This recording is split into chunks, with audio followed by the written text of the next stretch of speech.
Hello and welcome back to Kilmainham Jail for another one of our Kilmainham Jail on lockdown videos.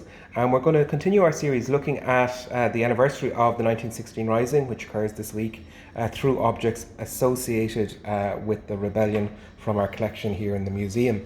And today we're looking at the 28th of April. It would have been a Friday in 1916, and that was the day when the rebels had to abandon the GPO when it was in flames. And apparently the heat was quite intense. Frank Burke, who was a former pupil of Patrick Pearse, he describes how there were flames everywhere on the roof, all around them, before they decided to abandon the building. But it's also reflected in these objects, and I suppose this is why objects are so important, because they really give you a real visceral sense of what happened in the past. And this object here is the remnants of a telegraph machine, or a telegram machine, and it's made from lead. It's incredibly heavy, so I'm going to just try and lift it up very carefully so you can see the underside, the remnants of its workings. It is very badly damaged and melted in the flames, and this was found in the ruins of the GPO, as were a lot of the objects we're going to be looking at today. We also have these three keys, which don't seem to have been affected by the heat, but there is something really poignant about them because, again, they were found in the ruins of the GPO, so they're probably keys of doors that no longer exist. One of the, I suppose, the ironies of the 1916 Rising and the GPO is the fact that the GPO had just reopened after a major refurbishment. And then, of course, after the Rising, it was essentially gutted. There was nothing left of the interior. So when you go into the GPO now, you see this amazing interior dating from the 1920s with some really interesting kind of 1920s classical or in some parts Art Deco decoration. But again, something quite poignant I always feel about a key for a door that no longer exists. Another object related to the post office, I'm just going to lift it up here and hopefully you'll get a good view at it. This is a date stamp, and this is the date stamp for the 25th of April 1916 to be stamped on envelopes coming into the post office. Now, I don't know exactly why it's the 25th of April, which was the Tuesday of the Rising, perhaps because Tuesday was going to be the first working day after the weekend. Maybe somebody was ahead of themselves and had everything organised to resume work as normal on the Tuesday of Easter week. But it's a really interesting object to me because it really does capture that kind of moment in time in a very literal sense. Now, the next object is again from the ruins of the GPO, and it's basically a bunch of pennies. And again, in that intense heat that was generated when the building went on fire, these pennies have actually stuck together. And they've also stuck to a piece of metal, maybe the remnants of a box that they were once in.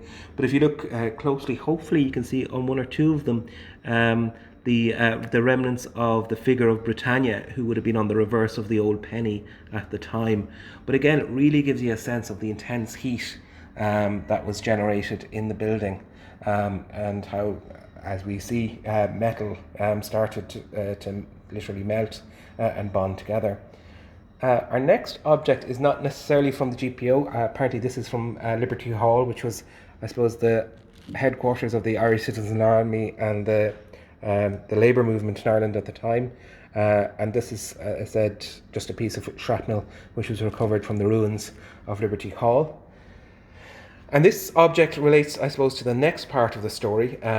So when they left the GPO, they sought shelter in Moore Street. And again, Frank Burke, in his account of his time during the 1916 Rising, he describes this evacuation of the GPO.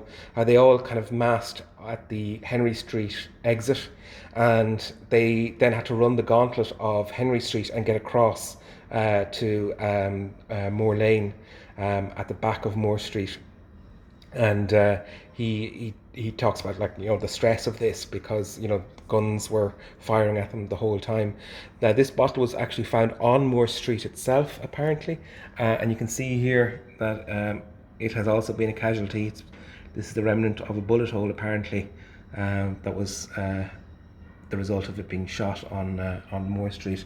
But again, if you are going to read a witness statement, definitely Frank Burke's is one that's worth chasing down. He's an incredible incredibly good writer, and gives a real kind of vivid sense of what it was like to be as an individual in this situation. And he has a beautiful way of kind of describing what it felt like to be in the midst of all this, particularly towards the end of the Rising, all this kind of chaos and burning buildings, and his own kind of fears and thoughts at the time. And then the last thing we're going to look at again is related to the flames of the GPO. This is a telegram boy's tunic, and it was given to a young man called Liam Murphy. I call him a young man, he was actually a boy. He was 15 on the 29th of April. And he was a member of Nafina, which was the youth wing of the revolutionary movement. And apparently he was stationed in the GPO, and his own Nafina tunic got damaged in the fire, so he was given this instead, and this was obviously taken from the stores of the post office, and that's what he wore then for the rest of the Rising. But it's a really interesting kind of memento of that time, and I suppose again allows us to really kind of have a real connection with the past, and to imagine what it must have been like, particularly for a young boy like Liam Murphy, to have been in the GPO in 1916. So that's it for now. In the meantime, hopefully you are staying safe, and we'll see you soon with another Kilmainham on Lockdown video. Okay, thank you, bye bye.